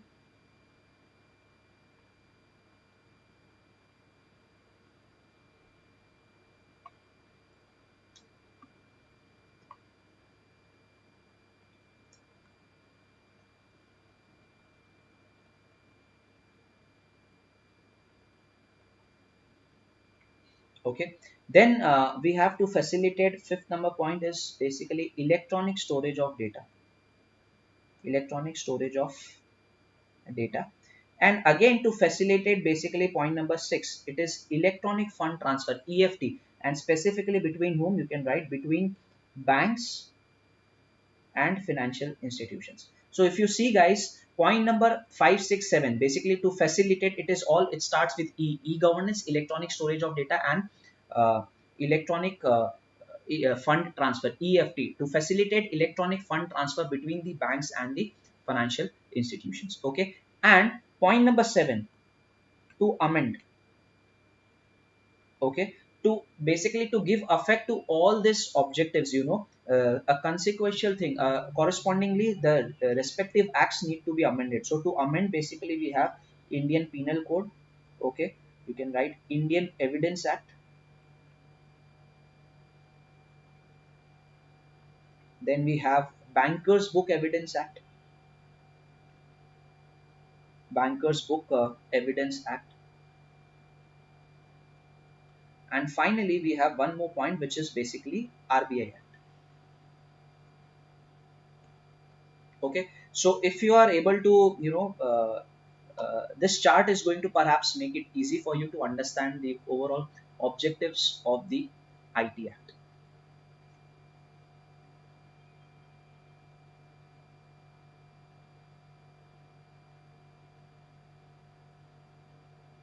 Is it clear to everyone? Any doubts, guys? I hope you have taken a note of the same.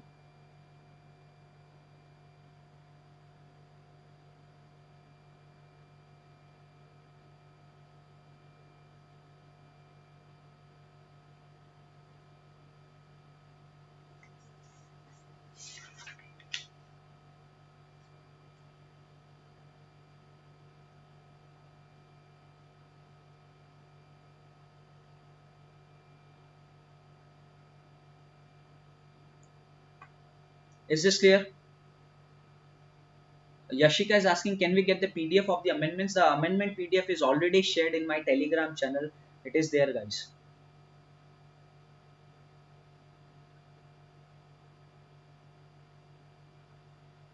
This is not IPL, this is IPC, Indian Penal Code.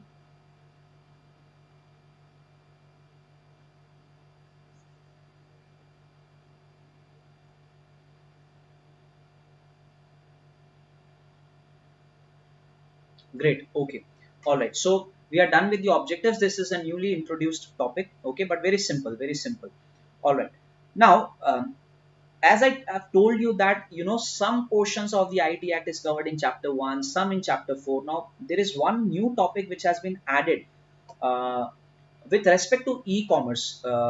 With respect to e-commerce, we are going to understand some of the provisions of the IT Act. So there is again a good question here. IT Act provisions from the perspective of e-commerce and e-governance.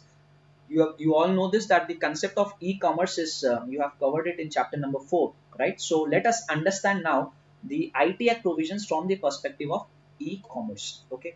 Now the first and foremost thing that you need to understand here is that we are covering IT Act provisions from the perspective of e-commerce and e-governance. Okay, e-governance is basically filing of documents online on the with the government. Okay, rather than going filing forms physically and then submitting it in the government department, we are now we in a position. Government has extended good services so that we are able to file all the documents with the government electronically. We can file our returns electronically.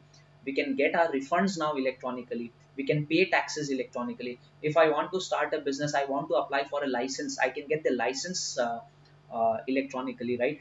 If I want to incorporate a company, I can get certificate of incorporation now electronically. So we are going to understand the provisions of the IT Act from the perspective of e-commerce and e-governance here. So the first section, the fundamental section that you have to understand is section number 4 of the IT Act, which gives legal recognition to electronic records. Okay, now please understand. See, if this was a physical form, which let's say I need to open up a company, okay, this is a physical form, I need to submit it manually to the ROC office. But now ROC has given this facility that all the companies can be incorporated online. You can file the forms online. So what I'm trying to tell you is this physical form. if it is maintained in electronic form, this has to be, you know, taken legally. This has to has a legal validity, right? So the first and foremost section before we take up e-commerce and e-governance is that e-records have been given recognition. E-records have been given recognition, because if until unless recognition is given to e-records, if it is not given any recognition, how is the government going to accept it, right? So first fundamental thing that you need to understand is section 4 gives legal recognition of to electronic records. Okay, so where any law provides that any information or other matter shall be in writing, typewritten, printed form, then such requirement shall be deemed to have been satisfied if such information or matter is rendered or made available in electronic form and it is accessible to us, so as to be usable for subsequent reference. This point simply tells us that if the any law provides that any information or other matter should be either in writing or typewritten or printed form. Okay, if we have to submit something in written form, in a written format or typewritten or a printed manner, okay, the same shall be deemed to have been complied with if it is made available in electronic form. If this is made available in electronic form, provided this electronic form can be subsequently accessed. Right, now let's say if this is an important document for us, we generally file it, right? We file it and keep it properly, so that if we want to access it subsequently, we'll just bring the file manually and just open the file and see it, right? Similarly, now instead of keeping hard copies, if you are keeping the same in soft copy, if you are keeping the same in electronic form, right? So it should be, you know, accessible. It says it should be accessible so as to be usable for subsequent reference. All right, so in short guys, simply remember section 4 is giving legal recognition to electronic records. If this is not electronic records are not given legal recognition, we cannot do e-commerce transactions. The value of the value of invoice generated online will be there will be no value. Basically, it is going to have no importance. It is going to be of no value if documents generated electronically are not recognized. Okay, so e-records are given recognition in section number 4. Now what happens, let's say this is an e-record. This is an e-record. Okay, if this now this e-record, whatever is written in this e-record, how will I be now authenticating it? Had it been a physical document, I would have just manually put my signature and okay, perhaps I would have handed it over to you. But in case of e-records, how would I authenticate this document? How would I say that whatever is written is true or correct or whatever?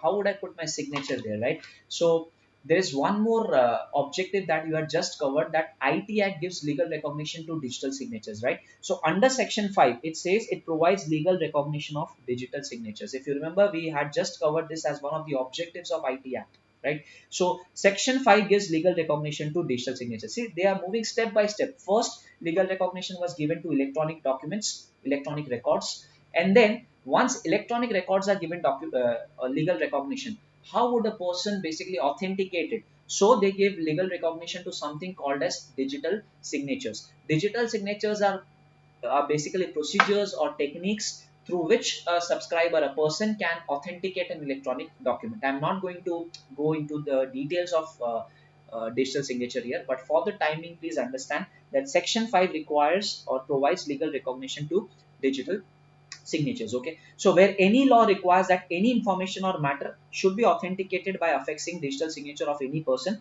then such requirement shall be satisfied if it is authenticated by means of digital signature affixed in such a manner as may be prescribed by the central government. So it simply says that if I was required to sign a paper physically, now it shall be deemed to have been complied with if the document is maintained electronically and I authenticated using my digital signature. How I can, if I authenticate a document, if I authenticate an electronic record using my digital signature, it is as good as if I have signed a document physically. That's it. So guys, two sections we have covered. Section 4 gives legal recognition to e-records, e-governance, and section 5 gives legal recognition to digital signature. Okay, again 5 and 3, 3 basically, section 3 again they are interrelated somehow. 3 section 3 of the IT Act contains provisions relating to authentication of electronic records by affixing digital signature. Section 3 actually tells us, it provides certain conditions, uh, basically subject to which any electronic record can be authenticated using digital signature. So as such, we don't have to go through the details of section 3. Just remember that section 3 will give us certain conditions. This section provides conditions subject to which an electronic record may be authenticated by means of affixing digital signature. So please understand, in simple words, if I say section 5 tells us that okay, an electronic record may be authenticated by using digital signature.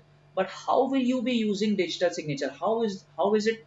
What is the procedure of authentication? How basically is addressed in section number 3. So it lays down certain conditions subject to which an electronic record may be authenticated by means of affixing digital signature. Okay, so 3 sections are covered: section 4, 5, and 3. Okay, these are, guys, please understand, if I tell you for any e-commerce or e-governance to take place, these are basically prerequisites. These sections are basically prerequisites. Until and unless recognition is given to electronic records, or let's say digital signatures, right?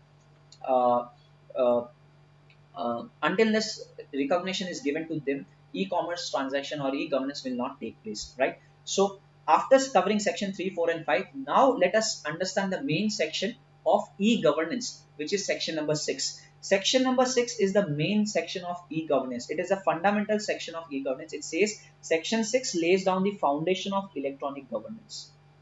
It lays on the foundation of e-governance. Again, let me tell you, section 3, 4, and 5 are all prerequisites of e-governance. Okay. Now, what does section 6 say? It provides that filing of any form or application or other documents or creation, retention or preservation of records, issues or grant of any license or permit or receipt or payment in government office and its agencies may be done through means of electronic form. Simply put, guys, don't even read this sentence. If I put it simply, if you wish to submit something to the government, let's say it may be some papers with respect to your company, it may be your income tax returns.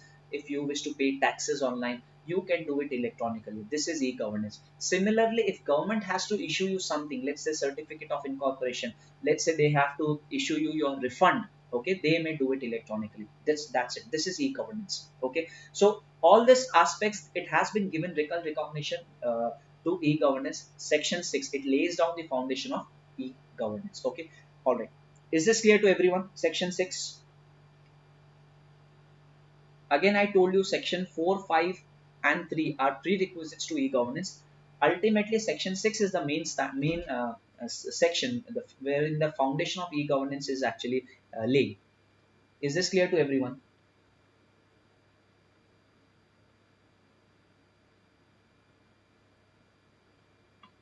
Okay, great. All right. So we have two more sections to cover, but yeah, mostly the sections pertaining to e-governance and e-commerce we have already covered: section 3, 4, 5, and 6. Okay. But in our module, we have got two more sections, which is section number 14 and section number 15. Very simple. Though, you know, these sections, again, they were there in CA final, but they have just now picked it up from there. But okay, let us cover it. Section 14 of the IT Act relates to secure electronic records. It relates to secure electronic records and provides that where any security procedure has been applied to an electronic record at a specific point of time, then such record shall be deemed to be a secure electronic record from such point of time till the time of verification. Such a long definition, right? Okay, let me just explain it to you now. We are understanding the section 14 basically is for, if you want to write the heading, you can write it also. It is for secure electronic record. Okay, now please understand, guys, we just covered in section number 4. Section number 4 gave legal recognition to electronic records. If you just want to check again, it gives legal recognition to electronic records. Okay, now we are just covering one more topic with respect to this, that when will be an electronic record called as secured electronic record. Okay, please understand this, that whatever electronic record we have, it has to be secured. Okay, when I talk about security, it simply means that no one should be able to change it. There shouldn't be any unauthorized changes. Okay, if you fill up something, the integrity of that should be maintained. No unauthorized person should be able to change whatever you have filled in, right? So when I talk about secured electronic record, the definition is very simple. Okay, it simply says, let's say if this is an e-record. Okay, let's say this is an e-record. Okay, from the point of time you incorporate any security technique, from the point of time you apply any security procedure to this e-record. Let's say you apply a security procedure to this e-record. Okay, So when you apply a security procedure to this e-record, this e-record will be known as secured e-record. This e-record will be now a secure electronic record from the point of time you applied the security procedure till the time this procedure is verified, till the time of verification. We will be calling it as secured electronic record. Again, let me repeat it. Very simple. An electronic record will be called as secured electronic record when, so from the point of time you implement any security procedure, from the point of time till you, from the point of time when you implement any security procedure till the time we verify it, that particular electronic record will be termed as secured electronic record. That's it. Okay. So why this particular provision is there? Because with respect to e-commerce, we have covered section number 4, which is basically for electronic record. So we are just covering an additional topic here, that when will an e-record be termed as secured electronic record. So let us read the definition again now. Perhaps you'll be able to understand now. So section 14 of the IT Act relates to secure electronic record and provides that where any security procedure has been applied, please mark the language here, mind the language here, where any security procedure has been applied. The word is security procedure. Okay. So where any security procedure has been applied to an electronic record at a specific point of time, then such record shall be deemed to be a secure electronic record from such point of time till the time of verification. Okay. So this is secure electronic record. Okay. And yes, section 15 is basically again what is secure electronic signature, or let's say secure digital signature, secure DS. So section 15 provides for the security procedure to be applied to digital signatures for being treated as secure digital signature. So as such, what security procedure is there, you don't have to cover in detail, you don't have to go through them. Just these two sections were given because, again, just refer section, this is with respect to section 5, section 5, sorry, yeah, section 5 and 3, because in section 5 we covered that this act gives legal recognition to digital signature. Section 3 tells us the mechanism, the procedure, how we are going to use digital signature to authenticate an electronic document. So this section, section 15, is basically when we'll be calling a digital signature as secure digital signature. Okay, so this is section number 15. As such, we don't have to go into the details. This is what content is given in our material. Okay, so I believe, guys, if they ask you, this question can also be asked in the exam. Explain the provisions. Please mark it as important. Explain the provisions of IT Act from the perspective of e-commerce or e-governance. Okay, so you have to write section 3, section 4, section 5. Then section 6 is the main standard section. Okay, and then some 2 additional points if you wish to write, you can mention about section 14 and 15. Section 14 is basically on secure electronic record, and section 15 is basically on secured electronic signature or secured digital signature. Okay, is this clear to everyone?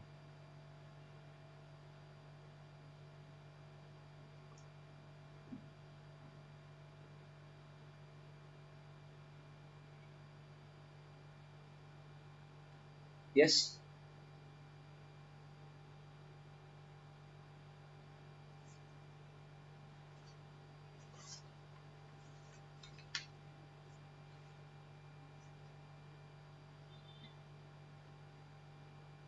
Okay, great. So now in the IT Act, we are going to cover up the last portion, which is with respect to offenses under IT Act. Okay, and we already had in our old book, basically the earlier version of the book, we already had some of the offenses. Okay, let me just quickly brush it up for you. We already have covered section 65. Okay, then section 65 is basically tempering of the source document. We had covered section 66. Then I think 66A has been basically, it is no longer valid. Okay, um, okay, it has been removed by the Supreme Court. Section 66B, basically, if you, what is section 66B? Can anyone answer this? Do you remember the these section 66C, section 66D, then section 66E? Yes, can anyone answer section 66B? Section 66B is with respect to stolen computer resource.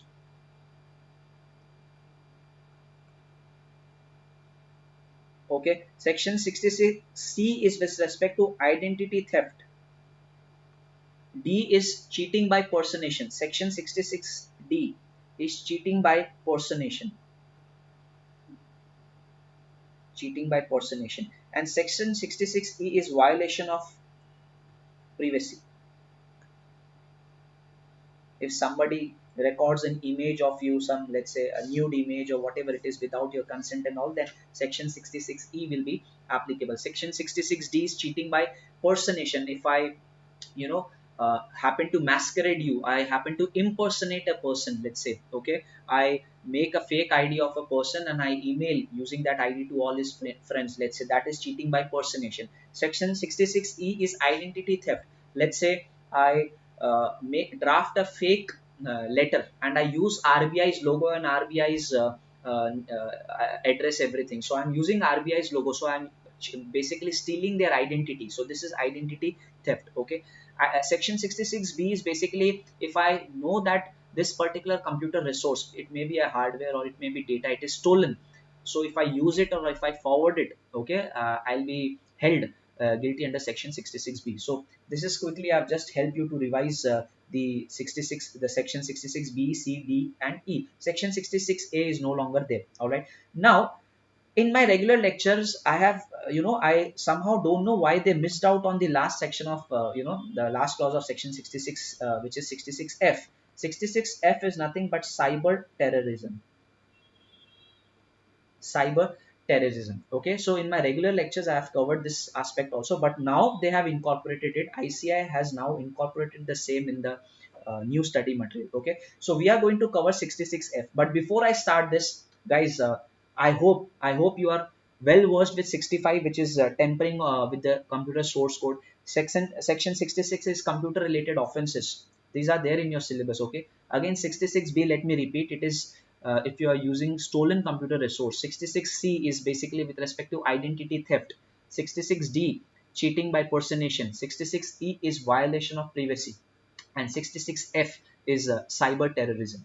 I hope, I am expecting that you have covered these sections before. Yes, how many of you have covered it? Please write yes.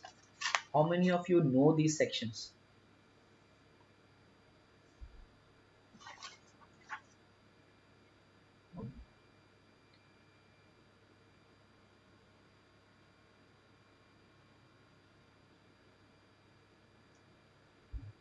Yes, guys, please. Yes, Pranav says yes. Okay. All right. Great. Okay. I just wanted to ensure that, things are not going off your head. Okay. So, anyways, all right. So, let us, what are the new points, new sections that have been added? It is 66F. Okay. Then we have 67, then 67A, and then 67B. So, four sections, four new sections you have to cover: 66F, then we have 67, 67A, and 67B. All right. So, what is cyber terrorism? Okay, now, very simple definition. It says whoever with the intent to threaten the unity, integrity, security, or sovereignty of India. It says any person who has got the intent to threaten the unity, the integrity, the security, and the sovereignty of India, or to strike terror in the people or any section of the people, strike terror in the minds of the people or any section of the people. How? How? By denying or causing the denial of access to any person authorized to access computer resource. Let's say what happens sometimes, let me just put it in this way, that uh, you know there are sometimes the government has they keep a lot of data with them, confidential data with them. Okay, they keep a lot of data which is really very important for the entire country. Like it will be having the data of the citizens, it will be having the data of, let's say, an important meeting, let's say, held between India and Pakistan, let's say, whatever. A lot of confidential data, the data which is actually, if you must have seen in the movies, no, raw, the agencies, the various agencies like raw and all, they keep a lot of important data, very sensitive data. Okay, so if I am a person who is authorized, let's say, to access that data, I'm an officer of something or of a particular agency. So if a particular person, he causes denial of access to my account, now I'm not able to log in. Okay, so this will amount to cyber terrorism, because perhaps his intention is basically to get hold of that data, to access that data, which is very confidential for the entire country, very sensitive data, and he may then threaten to, basically the unity, integrity, and security and sovereignty of India. He may strike terror in the minds of the people. So, if if simple, if I put it very simply, a hint that you need to understand whether 66F will be applicable or not.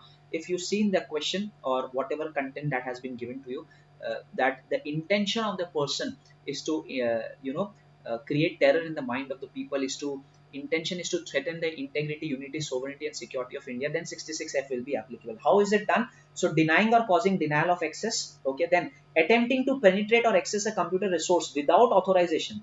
So obviously that person, let's say, if I penetrate into a computer for which I am not authorized. Obviously, let's say the government has got a very secure data in this particular machine. I am not authorized to access the machine, but I still access it. So obviously, I'll gain access to a lot of data, right? So this will amount to cyber terrorism and introducing or causing to introduce any computer contaminant.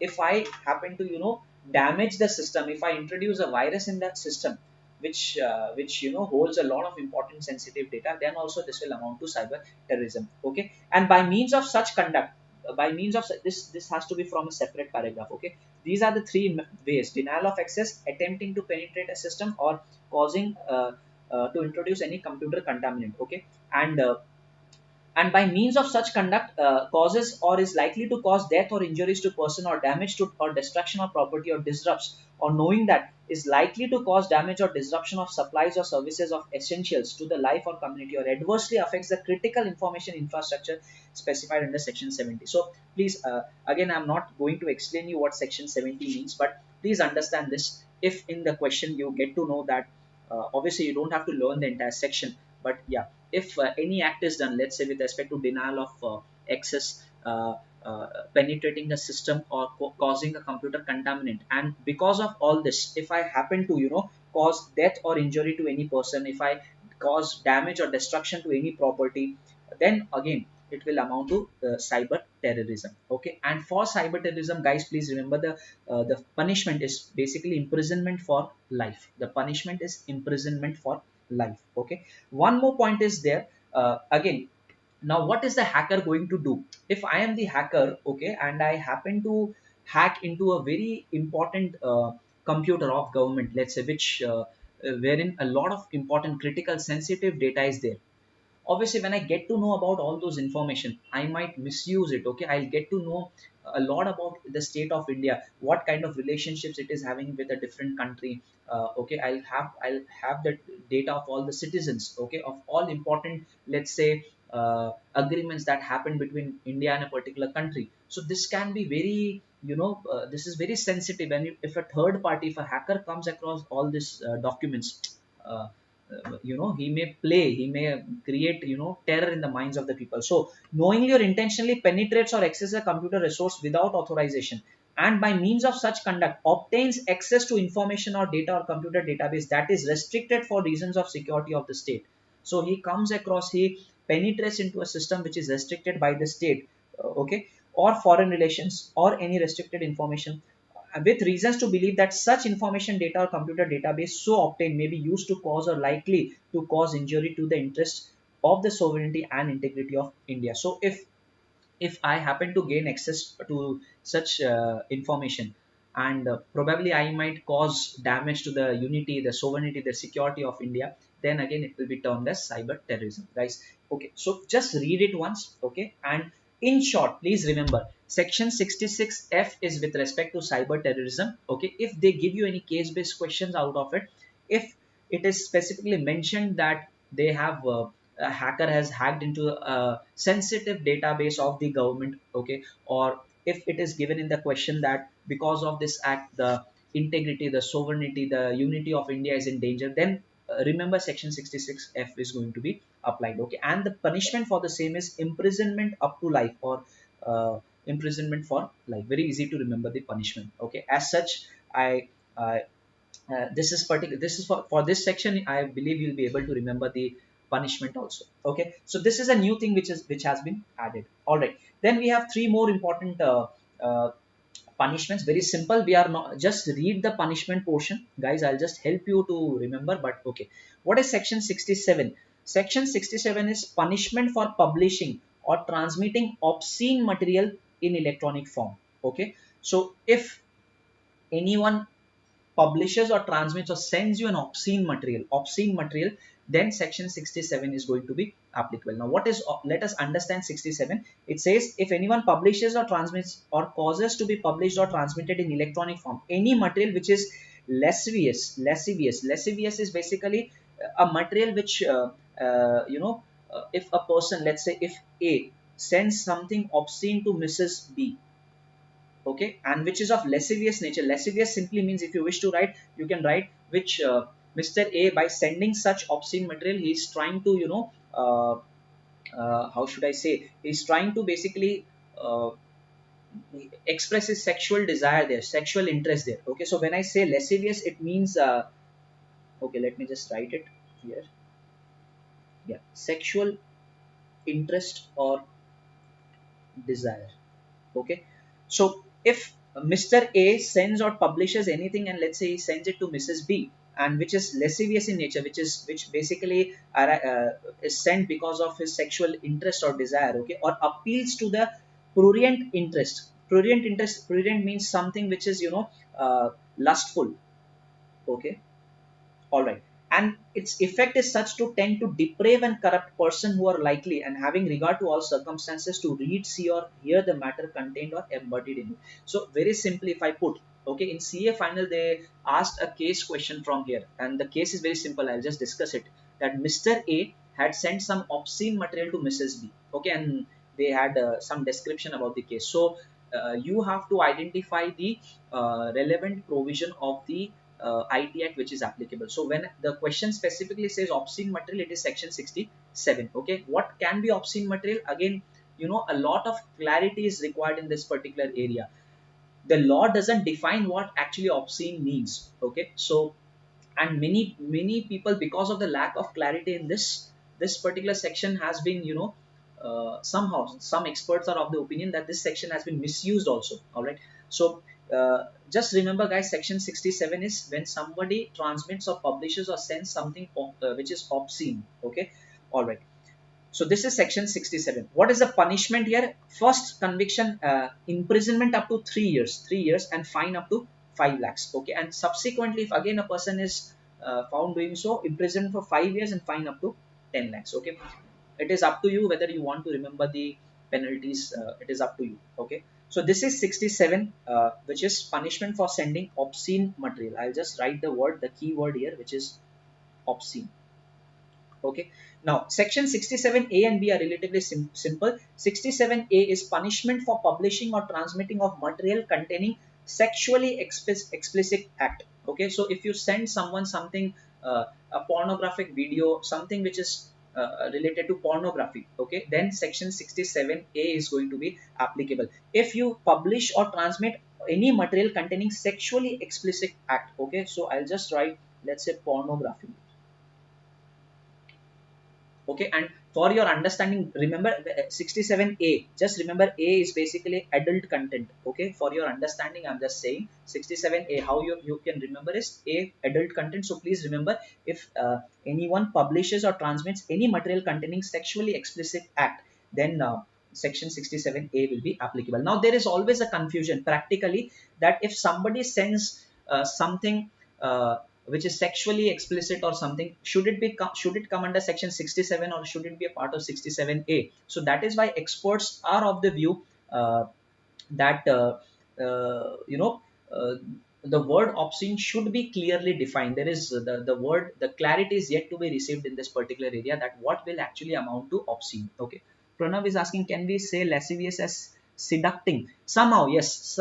Something that you have sent to arouse sexual desire or interest, or you want to express your sexual desire or interest, something like this. Okay, anyways, so 67A is basically if you're sending something, some material containing sexually explicit act, some pornographic material or something like this. Okay, and for this, 67A is a more serious offense. That is why, if you are able to see guys, the punishment for is imprisonment up to 5 years, and the fine is for 10 lakhs. Just compare it with this. So if I compare the penal provision, it I can interpret it in this way, that sending pornographic material is a more serious offense. Okay, and the second conviction is imprisonment up to 7 years and fine up to rupees 10 lakhs.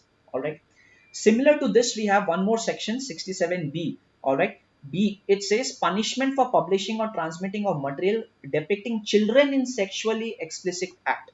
So 67B, please remember, this is also with respect to pornography, but it involves children in the pornographic act. So child pornography, this is all the way more serious, and child pornography is almost banned in all the countries. Okay, so this is something more serious. If we are depicting children in some sexually explicit act, some pornographic act. Okay, so 67B is with respect to children. If you remember, in Hindi we call child as bacha, B for bacha. So just remember, B is basically for 67B is with respect to bacha, child pornography, right? So guys, we are done. Again, the penalty for 67A and B, if you see, it is same. Okay, so uh, yes, you'll be able to cover them up, right? So we are done with the new punishments, the new offenses that has been introduced in your syllabus. Okay, what I feel is they are not going to ask you the sections of penalty directly, but probably they'll frame a case based question, and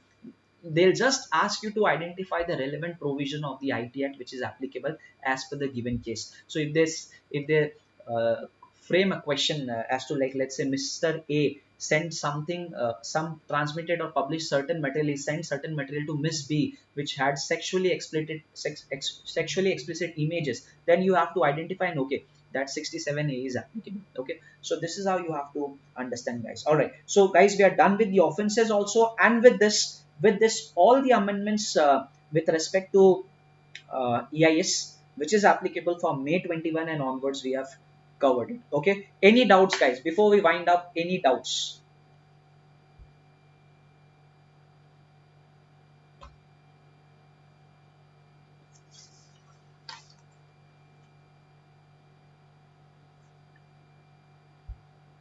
Yes, the charts, again, let me tell you that the notes for this amendment lecture, it is already there in your in my Telegram channel. So you can just access the channel, and you'll get all the resources, all the notes, all the charts, all the amendments that I come up with. You'll be able to find it out there. Okay, we generally we also come up with a lot of MCQs in the Telegram channel. So if you have not joined the Telegram channel yet, please do join it. We come up with some awesome resources there. Okay, and guys, if you have understood the concepts, please like the video, please share it with your friends, and once the video is published, don't forget to comment it. As I always say, your comments really motivate me a lot, and it helps me, it gives a sense of energy to me to come up with more awesome content for all of you. All right, so as the exams are approaching, all I can say is keep studying, guys.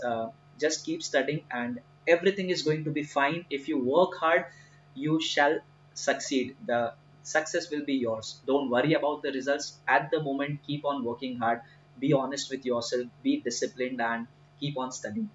All right. Anyways, guys, thanks a lot. Thanks for being such a wonderful audience. All the best. I hope to see you soon. Thank you. Thank you so much, guys.